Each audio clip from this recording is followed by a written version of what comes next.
नमस्कार दोस्तों, मैं मनोज कुमार, आप सभी को हमारे चैनल में फिर से एक बार स्वागत है। तो चलिए दोस्तों, आज हम जानते हैं कैपेसिटर बैंक के बारे में। जी हाँ दोस्तों, हम इंडस्ट्रियल में काम करते हैं तो डेफिनेटली दोस्तों इंडस्ट्रियल में 80% लोड इंडक्टिव लोड रहता है।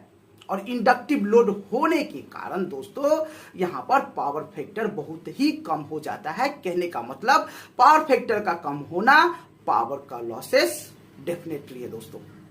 इस लॉसेस को कवर करने के लिए हम लोग क्या करते हैं, कैपेसिटर बैंक लगाते हैं। हम जो इक्विपमेंट्स चला रहे हैं, जो सर्किट चला रहे हैं, इस सर्किट के साथ पैरेलल में कैपेसिटर बैंक लगाकर पावर फैक्टर को इंप्रूवमेंट करते हैं और लॉसेस पावर को रिकवर करते हैं। ये बात तो समझ में आ गया। आज का जो मेरा क्लासेस है ना, ये क्लासेस है कि कैपेसिटर का हम फुल लोड करंट कैसे निकालेंगे।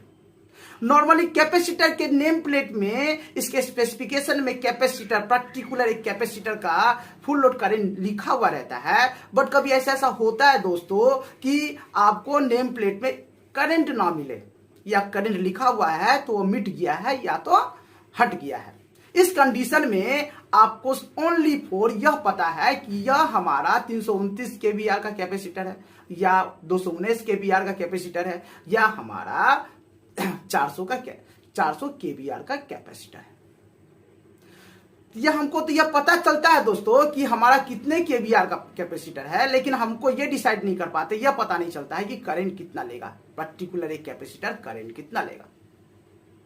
कोई भी हम सिस्टम को या सर्किट को चलाते हैं ना, तो फुल लोड करंट के हिसाब से ही हम उस सिस्टम को चलाते हैं, उसके हिसाब से हम ब्रेकर लगाते हैं, उसके हिसाब से हम प्रोटेक्शन डिसाइड करते हैं। तो चलिए दोस्तों, आज हम जानते हैं कि कोई भी कैपेसिटर का यदि नेम प्लेट में करंट नहीं लिखा हुआ या कोई भी कारण बस हट गया है, तो इसका फुल लोड करंट हम कैसे निकालें।